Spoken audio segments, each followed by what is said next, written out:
Hello, everybody. I'm Killer Cutie, and today, shitballs. Um,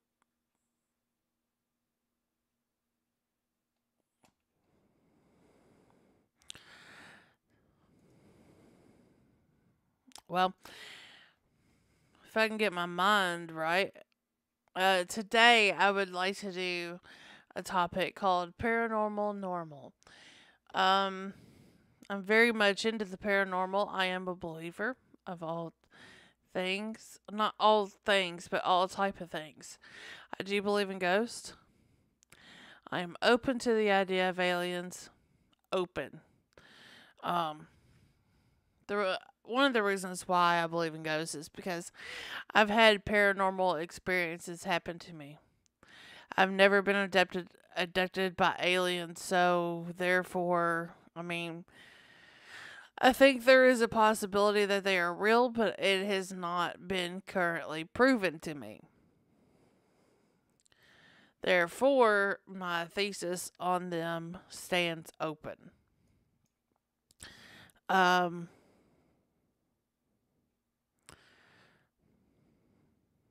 yeah, so I do believe in possession. I do believe that can actually happen. And does happen. Um, I'm not a big one for conspiracy theories. I'm not big on that, so that would never be um in this channel.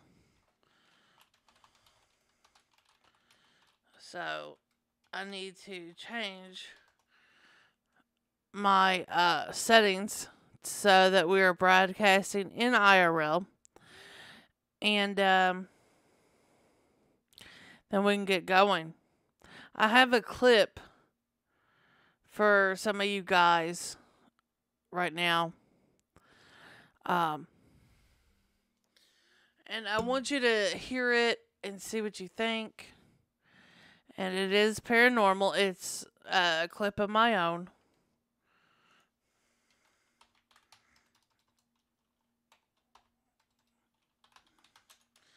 Let's see. Paranormal normal.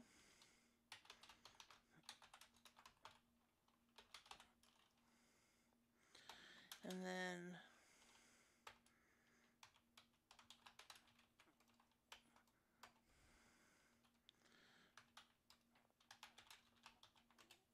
we're going to broadcast an IRL.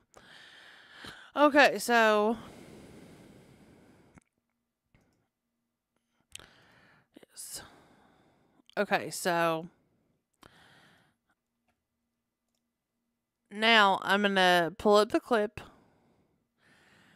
and ask you to be very patient and open-minded, please. And I'll explain what's going on after we view the clip, and then I'll play it again.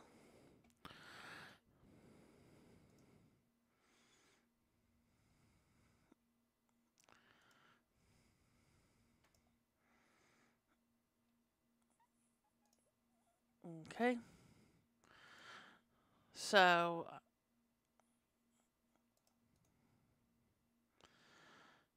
here's the clip.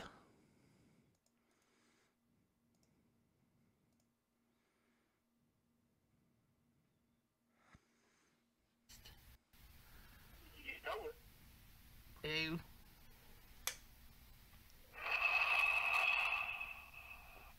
That's creepy.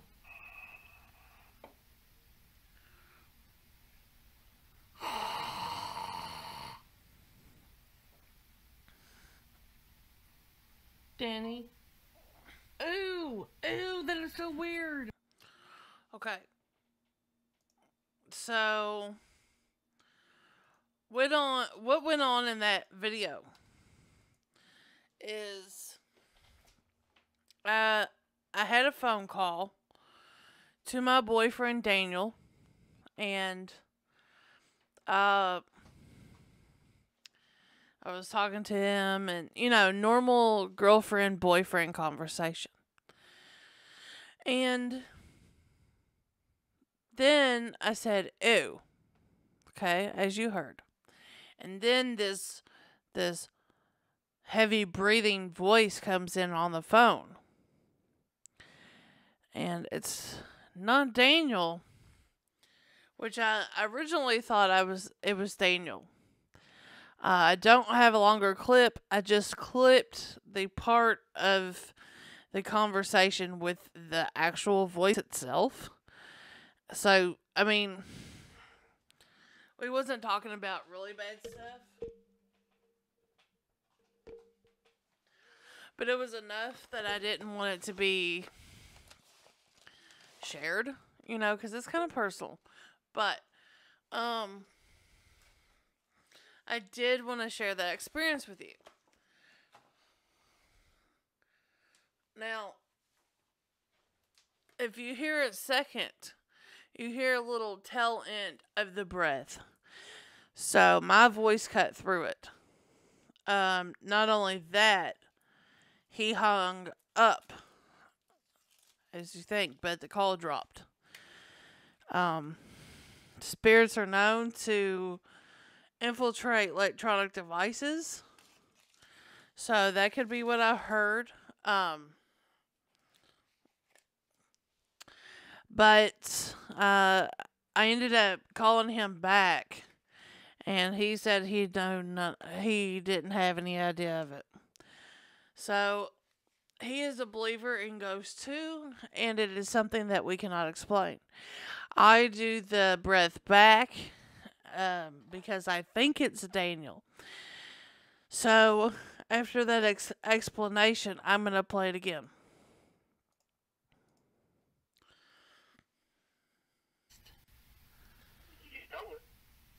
Ew.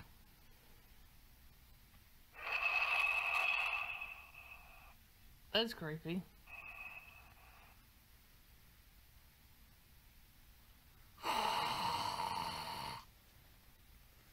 That's me.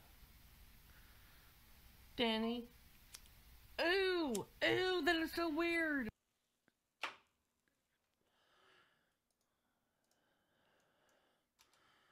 Okay, so there it is again, and yes, that is totally real. There is no editing other than chopping down the phone call to that one clip of the actual voice. So yeah. I would love to know other people's experiences and to talk about it. Until then, like, if you want to talk about your experiences, come into the chat and let me know. Other than that,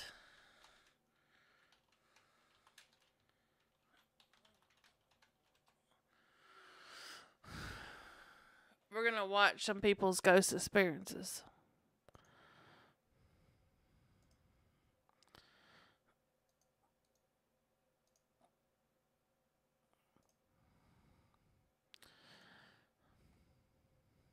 Alright, so I got a video of a girl talking about her experience. Right here. Let's see what we got. No, this is not a ghost experience. This is the ad. Freaking I don't ads. drink out of a best dad in the world mug.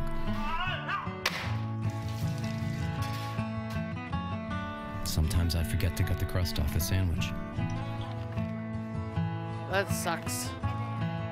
Most days, I just hope I'm getting some of it right.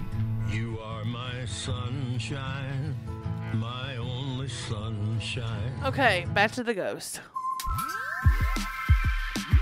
Gabby show. Welcome back. I actually have a ton of content filmed that's just dying to be edited and posted, but I haven't done a story time in so long, and I felt like I just had to get back to basics, and wow, I have such a good story for you. Before I get started, make sure to subscribe, turn on my post notifications so you see all that fun content that is coming up, and give this video a thumbs up while you're down there. Okay, so first of all, I feel like I have to start with this because you guys love to speculate. The person that is involved in this story, you guys have never met, you have never seen. I never ever post anything, not even a Snapchat with somebody that I'm dating. Because Okay.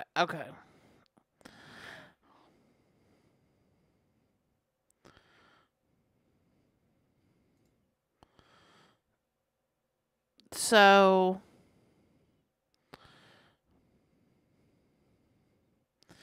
here's one.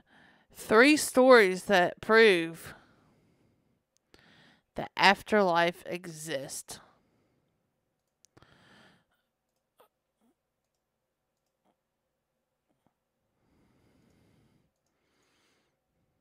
Okay.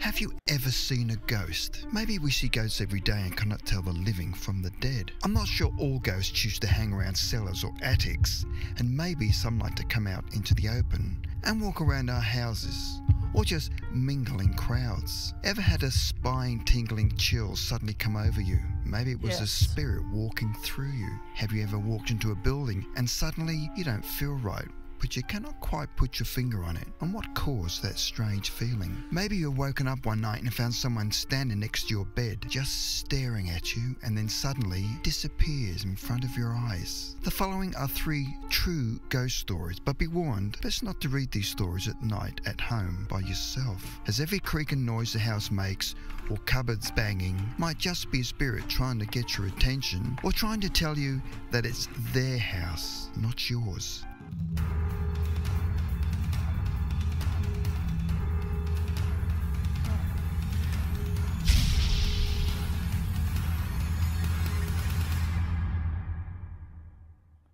Webster Groves, Missouri. The following events took place in a 2-story wood and brick structure that was built in the 1890s. The new owners, the Fergusons, had moved into the house in 1956, and from the beginning, Mrs. Ferguson was being woken up at exactly 2 a.m. night after night by being shaken awake, and then heard something beating on the windows. Then she started hearing footsteps walking up and down the stairs day and night, which always ended up on the upstairs landing.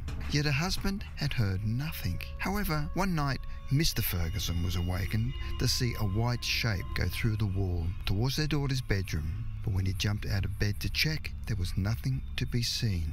However, the following morning at breakfast, their 3-year-old daughter asked, "Who is the lady dressed in black with a little boy in hand that keeps coming into her room at night?" She later complained that the lady would often try to hit her with a broom, but it didn't hurt. After 9 years, they moved out. In 1965, another family called the Walshes moved into the house with a 10-year-old daughter, and at first found the house pleasant. A short time later, as she was preparing dinner, she noticed their dog was cringing in fear. Then all of a sudden, a white cloud shaped like a human floated through the open door into the living room. In the evenings, she started to feel unseen noisy presences roaming around. Mrs. Walsh then started to notice that the door to the attic was always open. One evening, she heard the door to the attic open and close 4 times. Then the whole family would hear footsteps going up to the attic. Every night she closed the attic door. In the morning, she found it open. One morning, she went into the attic, into a small room where they stored furniture, and found everything had been moved and the heavy drawers had been opened, but not by any member of their family. One day, when her daughter was playing in the garden, she heard the small footsteps of a child running through the dining room and kitchen. She now realised there was both an adult and a child spirit present. One day, Mr. Walsh was downstairs at home by himself and heard a child running around upstairs. The family now realised that a family from the past, unaware of the passage of time, were living in their house. The Walshes eventually moved out, only to leave the house to the mercy of the next tenants. Lugo Avenue, Linwood, California. In the early 1950s, Naomi and her husband were house hunting in Linwood, California, and spotted what they believed to be their ideal house that was for sale in Lugo Avenue. It was an old European house with stone walls covered in vines and shrubbery. The property showed signs of neglect and everything was overgrown. However, they still bought the house, and after months of effort in both house and garden, they managed to bring it back to its original state. One hot morning, as Naomi was at home by herself working in the garden, she suddenly looked up and was startled to see a smallish elderly lady not more than a metre away on the path, dressed in old-fashioned clothes that appeared to be from another era. The elderly lady then apologised for the intrusion and said in a high-pitched voice whether it would be all right to look around a bit, and as Naomi was about to reply, The elderly lady said, "You see, my husband and I originally built this house." The two women then walked around having a long conversation about how beautiful the garden was, and the old lady went from flower to flower, smelling and admiring them. And she said she was so happy that the house and garden had been brought back to life. The lady then wanted to look at the patio, where they came upon a rose bush, and whispered to Naomi they were her favourites. Naomi then offered to cut some roses for the elderly lady to take home. But as she turned around to grab the scissors, she suddenly turned back to find the lady suddenly gone, and thought it rather rude to disappear without saying a word. So Naomi thought she could not have gone far and decided to catch up to her. But as she ran out to the street, the lady was nowhere to be seen. In her fragile state, she could not have moved that quickly, yet she had completely disappeared. A few weeks later, Naomi had tea with a neighbour opposite and talked about her elderly visitor, who claimed to have built the house. Her neighbour said that it was impossible because that elderly lady whom she had been describing had been dead for many, many years. New York. Parker Keegan was a truck driver, and his wife Rebecca was an artist and had 2 young children. In December 1964, they moved into an old pre-Civil War 2-story house with a large staircase. They shared half the house with Rebecca's teenage cousin, Jane. Rebecca spent most nights by herself as her husband was out on the road, but one night she heard heavy footsteps coming up the stairs, and she was joined by her cousin Jane, who also heard them. The steps were of a heavy man, but the strangest thing was that she did not hear the front door unlock. Well, they both believed it was a burglar.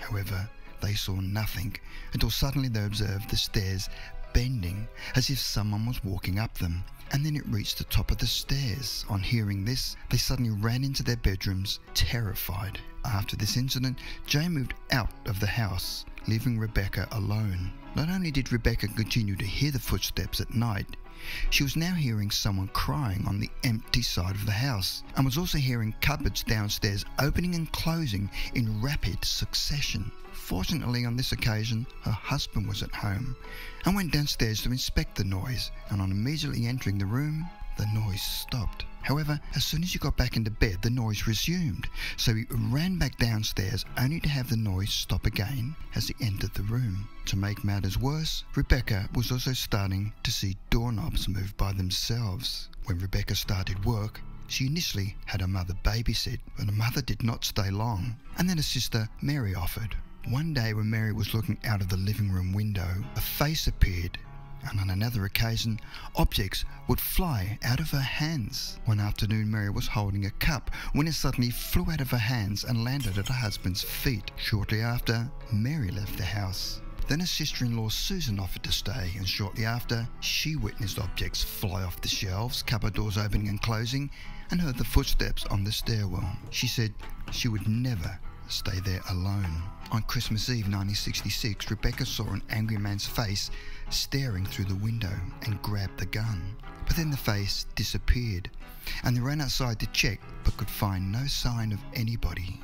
Early in April, Rebecca and Parker were in the bedroom when they saw the form of an intense blue light cross from where the telephone was over their bed and down the stairs. As it crossed past the phone, it made the phone ring, and as it reached the bottom of the stairs, it made that phone ring. Tired of living with all this paranormal drama, they'd had enough and moved out.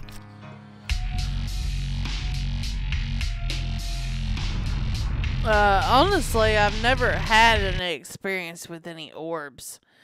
I do, however, believe I have not. Well, I have not seen a full body apparition like that I was talking like in the second story that the lady was talking to and having full conversations and couldn't believe that it was a ghost. I did not have that either. My experience was when I was younger. I was living in my childhood home, which is a log cabin. And there was a small old graveyard beside our house. woods separated us, but it was still near the property line. And as kids, we would go over there and we would poke around and look and we didn't defile any graves or anything. We just looked around, just curious of like who they were, like what the dates were and stuff. Well, apparently, things started to get weird. I don't know what that was about. I think my parents may have messed with a Ouija board. I'm not for sure.